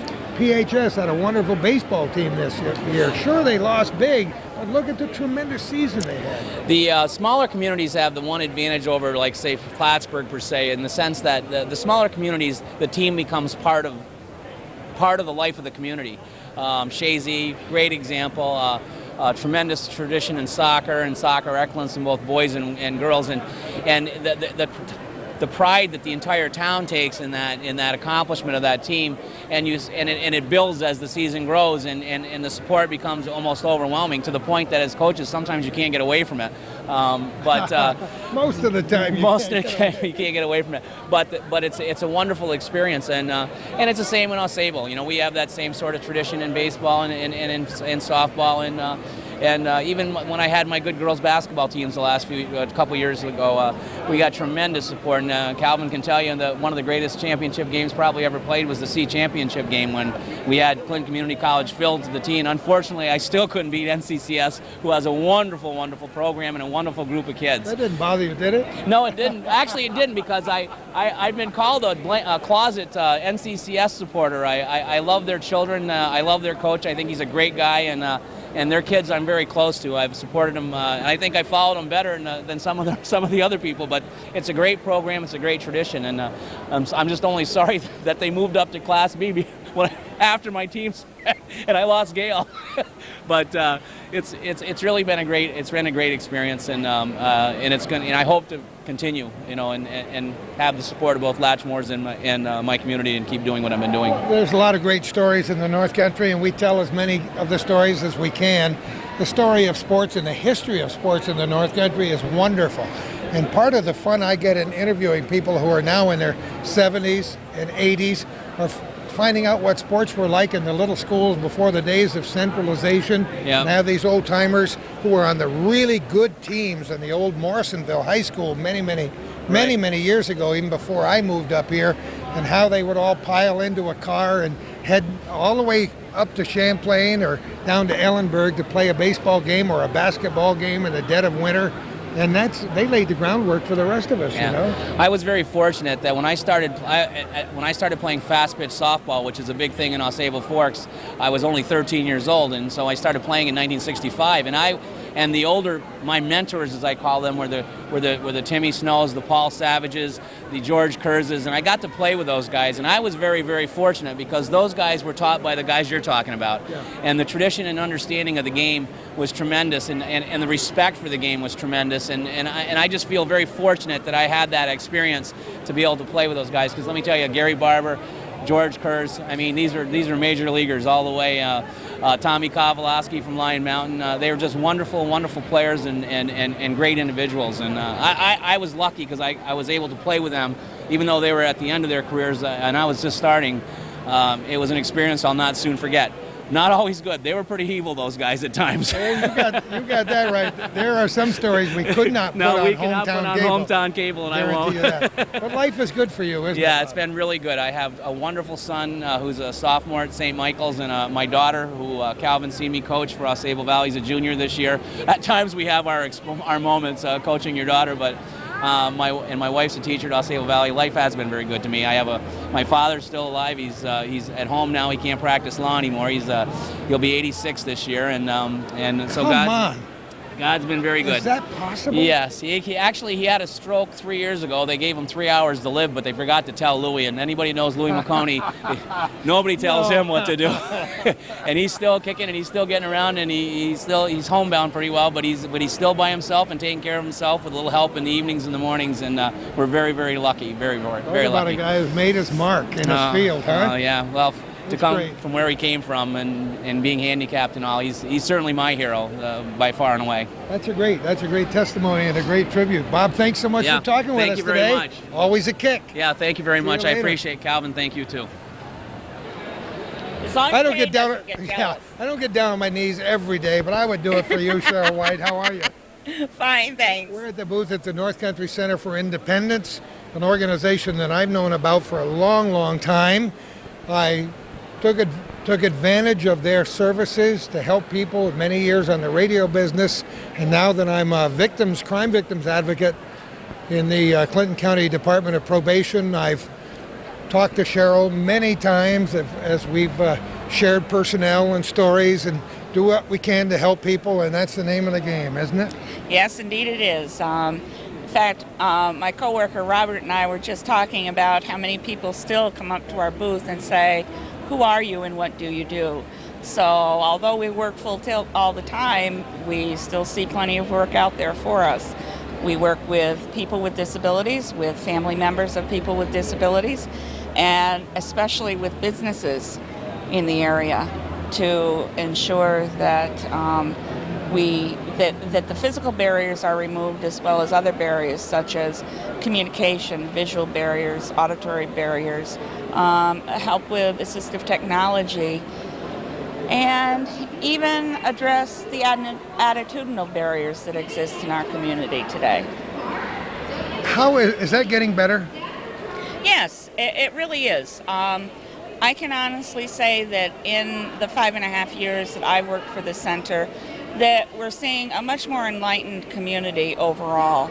And I see it in the schools, I see it out in the business community, I see it in the workplace. So we are doing what our mission statement tells us that should be doing. And that is getting out there and educating people and helping them to become more knowledgeable that people with disabilities are just that, people first. The disability is maybe part of it, but most disabilities simply require that you do things a little bit differently than someone else would do them. And there's a lot to be learned for all of us, those of us who don't have disabilities and those of us who do. I had people in my office a couple of weeks ago. I referred them to you. Then I get on the internet and see what different devices are available to help them drive their cars, to help them compete, because it's a big bad world out there, and if there are things that can help you get through the day, wonderful. That's right. The things that we get asked for very frequently are things that affect someone's quality of life. Maybe they can no longer reach over and bend over and tie that shoe, or bring the shoe up to them to tie, or maybe they can't reach something up on that top cupboard or in a lower cupboard, or open a doorknob. Those traditional round doorknobs really are a barrier to people, and we don't think about it until all of a sudden we try and turn that doorknob and it just isn't working. How accessible is the North Country Center for Independence? It's making strides, but very honestly, I don't think we'll be out of jobs anytime real soon. That's true. The telephone number is right here. People can stop in your office almost any day. That's right. You're free to just drop by any day between 9 and 5, Monday through Friday. The phone number is 563-9058. That's both voice and TTY. In addition, if you really feel that you want to speak with someone at length or some time to spend with our computers and various assistive devices, we encourage you to call and set up an appointment so that whatever you need will be available to you, and you'll have access to a staff member who has blocked out time in their schedule for you so that your needs can be met. What's your address now? We are at 102 Sharon Avenue. For those of you who know the North Country, if you know where the roller skating rink is, We're in that same building. We're the portion closest to the road. You can't miss us. 102 Sharon Avenue in Plattsburgh. Cheryl White, thank you so much. We'd be remiss if we didn't mention Andrew on our program. Yes, as a matter of fact, Andrew will be relieving me later in the day today. He's back in the office holding the fort back there, and he sent several of us up here to handle the early part of the day. Our good friend Andrew Poolrangers, who we're talking about. How big a staff do you have over there? Currently, we have 13 full and part-time employees. We provide services in a 3-county area, Clinton, Essex, and Franklin counties. We also utilize a pool of volunteers to help with some of our programs and services. And we're always looking for other volunteers, and as the demand for our services continues to grow, we of course will be adding new staff members. I love it. Cheryl White, thanks for all your hard work for people in the North Country. Oh, gee, thanks, Gordy. Thanks for sending us the work to do. Told you how time flies when you're having fun. June 7th, 2001, Business Expo 2001 is history for Hometown Cable, but not for the rest of this day. It'll continue all day long. 170 various businesses and organizations putting on their best face for the North Country and for all the visitors here. Our very special thanks to Gary Douglas and the Chamber of Commerce for inviting us here, but more important than that, for putting on this tremendous event for 13 years, sustaining the excitement in the business atmosphere here in the North Country. They're doing something right. Thanks to the big businesses, thanks to the little businesses, thanks to the big people. You should look at my stomach when I say that, but thanks to the little people too. Thanks to all the people in the North Country who support the businesses that are represented here and the businesses that decided to stay home. And I bet those that stay home might want to get in on the list early for next year, because I wouldn't be a bit surprised if they've already started to sign up for the year 2002. It's always fun for us. It's great to see happy people, and we've seen a lot of them here today. On behalf of Calvin and myself and the Hometown Cable people who support us throughout the year, I thank you all for watching this fun stuff that we do. And who knows where we are going to be next time for our little corner. Goodbye, Jody.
The excellence of the football program at Union College is unmatched regionally, and it's one of the most successful programs in the nation.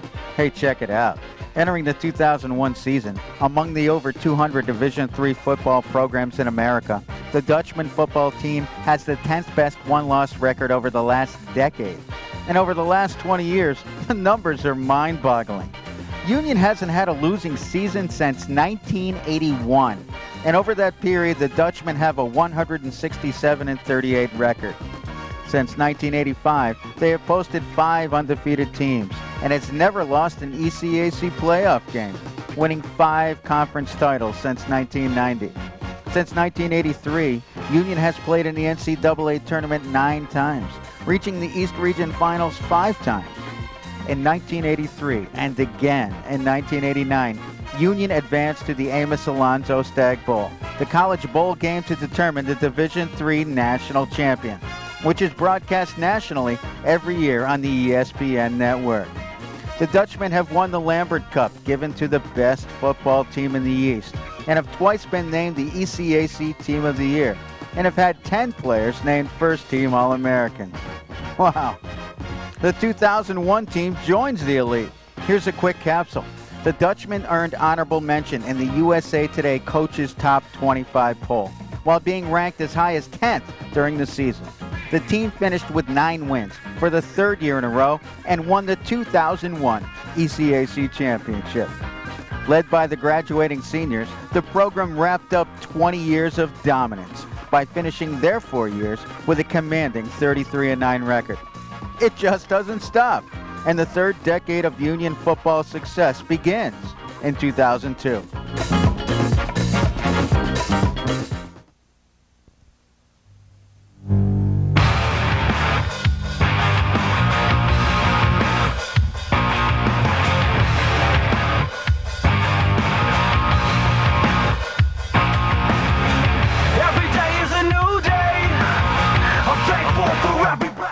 When the coin is flipped to start the game, if Union wins the toss, the Dutchmen send out the backbone of the program, the defense. The Union College defensive unit is historically great. The Dutchmen hold the NCAA record for all divisions in rushing defense, going almost 2 years without allowing a rushing touchdown. The defense led Division III in scoring defense, allowing less than 5 points per game in 1984. And in passing efficiency twice, in 1995 and again in 1999. The 2001 defense took its place among those squads.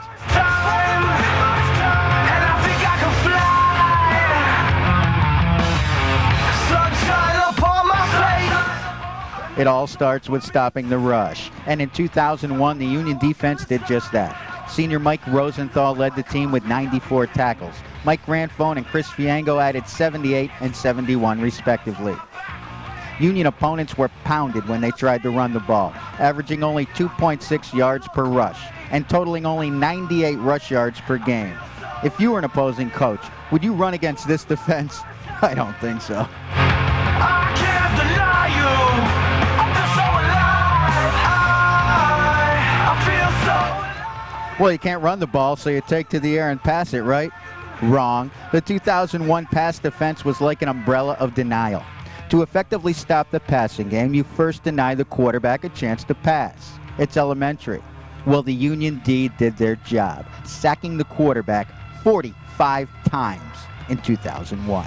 Now that I know you, I could never turn my back away. And now that I see you, I could never look away. The sack attack was led by the 11th first-team All-American in school history, senior Joshua Steinauer. In 11 games, Josh recorded 20 sacks, 2 short of the school record held by Greg Hallis, who played a 14-game season. The secondary unit was tight, led by senior defensive backs Radney Wood and George Kandarakis. If you threw the ball in their direction, you're nuts. George led a defense that totaled 14 interceptions, with 7 half the team's total.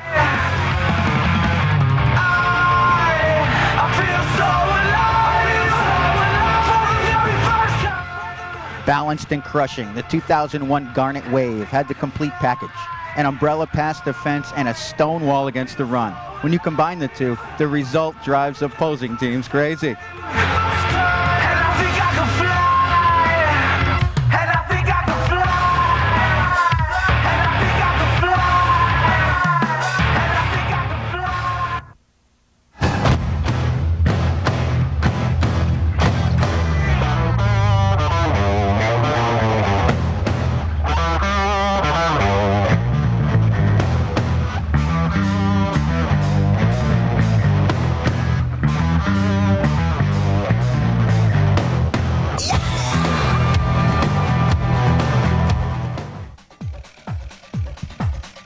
The Union offense has always been a high-powered and balanced unit. In 1991, Union led the nation in scoring, averaging over 46 points per game.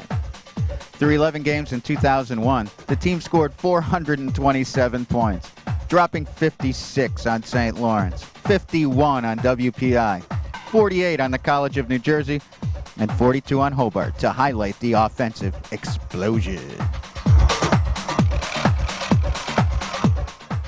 In 3 fewer games, the 2001 team scored more points than the 1983 Stag Bowl team and only 5 points less than the 89 Stag Bowl team.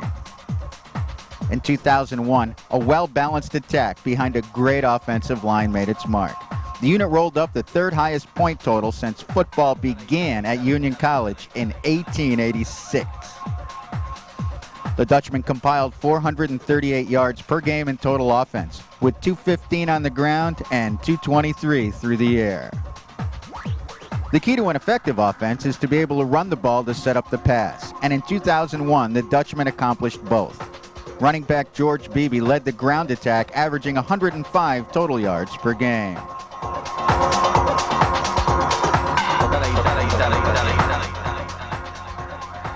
The Union offense has always used the fullback as an integral part of the offensive scheme, and senior fullback Matt Laporta continued that tradition by running hard and catching passes out of the backfield. Matt was so effective, he led the team in touchdown receptions. The 2001 offense was led by the best quarterback in school history, and one of the best in the nation, senior Ben Gilbert. The elusive quarterback was always a threat to pull it down and run with the ball for big gains, as well as being able to stand tall in the pocket and let it fly. Ben finished the season by breaking his own single-season touchdown record of 24 by tossing a new school record 27 touchdown passes. His career total pushed him into number 1 all-time by eclipsing both Stag Bowl quarterbacks, Dan Stewart and Brett Russ. Ben completed 75 career touchdown passes, 20 more than Stewart and 23 more than Russ. The passing offense took a blow when number 1 wide receiver Ryan Gallo went out with an injury at midseason. But the offense is stocked with receivers, and the Air Corps took it up a notch. And Ben finished his career with over 8,200 passing yards for yet another school record. Balanced, disciplined, and effective, the 2001 Dutchman offense took its place as arguably the most versatile attack in school history. The special teams during the 2001 season were in fact that, special.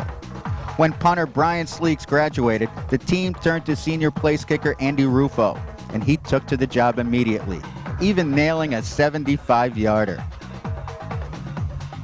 As a place kicker, Andy already held the school record with 51 consecutive PATs. In 2001, he led the team in scoring and went on to break Greg Harrison's career field goal record by whacking 38. The cover teams surged on opponents, denying them a chance for a big return. Punt and kickoff returns were no problem, sporting a 2-pronged attack. Freshman Chris Nappy returned punts with the poise of a senior.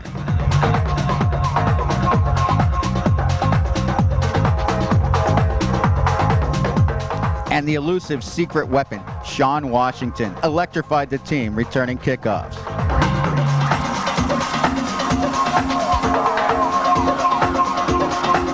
The 2001 Dutchman special teams were indeed that, special.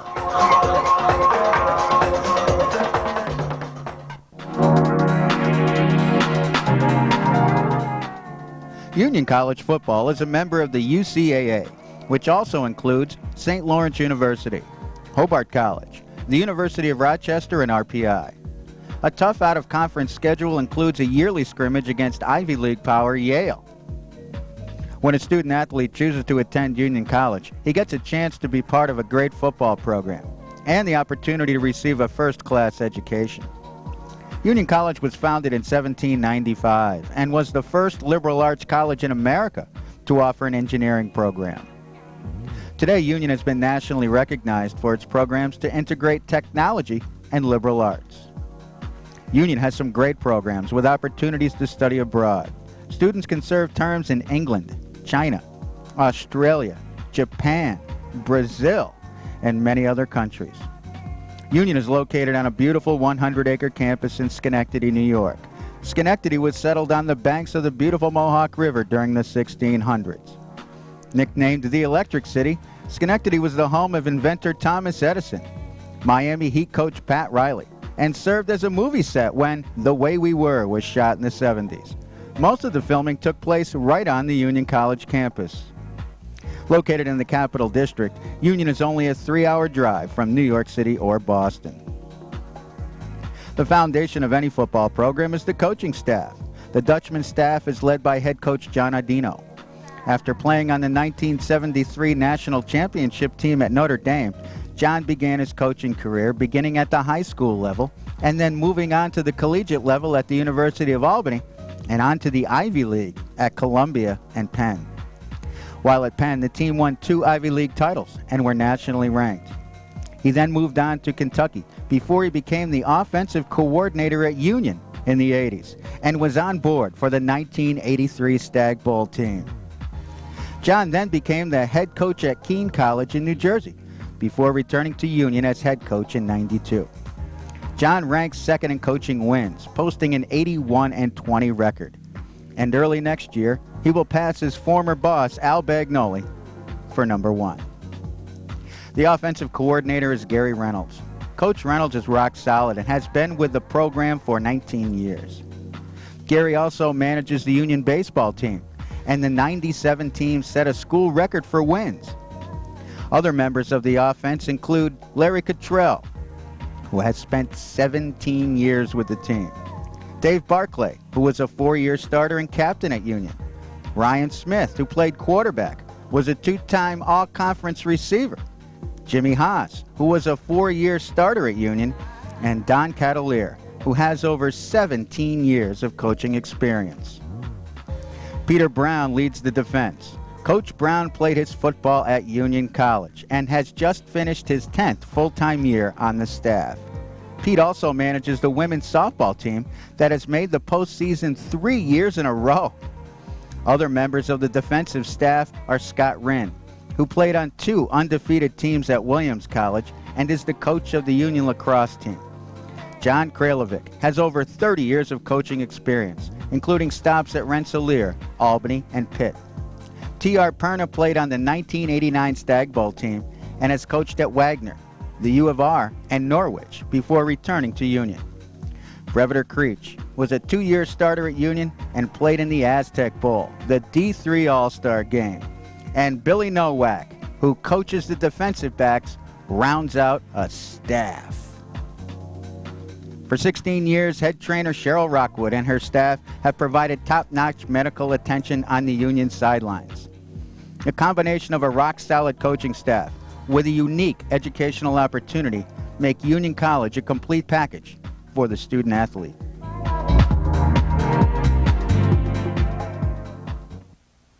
Hey, before we check out Union's postseason play, let's look at the roster of 2001 All-Star selections. You're an all-star, get your game on, go play. Hey now, you're a rock star, get the show on. The list is led by the most decorated player in a long time at Union, Josh Steinauer. Josh was a finalist for the Gagliardi Trophy, the Division III equivalent of the Heisman Trophy. He was named to the Hewlett-Packard All-American First Team, along with teammate Mike Visconti, who received honorable mention.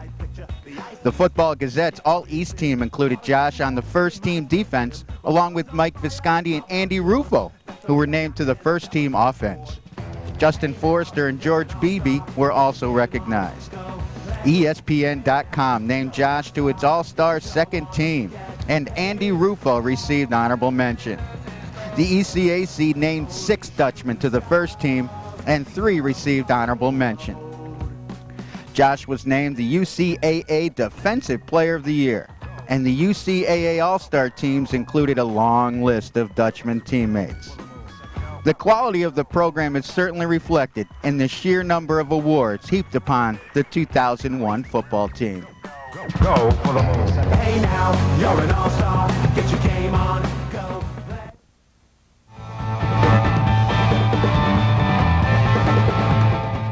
The 2001 season came to an exciting close, with Union participating in the playoffs for the 14th time since 1983. The Dutchmen have never lost an ECAC championship game, and Union hosted this year's title match.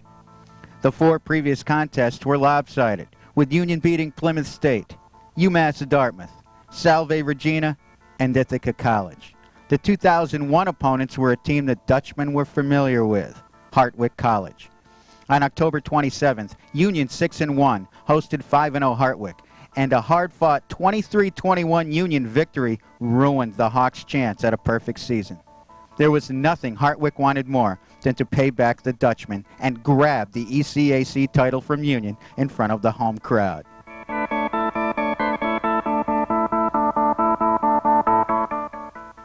The powerful Hartwick air attack went to work, and the team played hard, but the heat was on.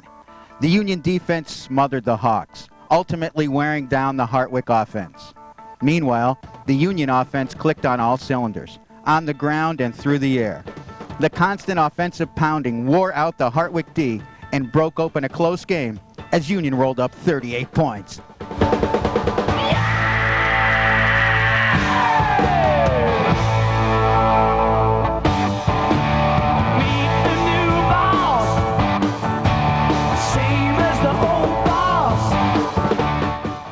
Some things don't change, and Union claimed their 5th ECAC championship for the program since 1990.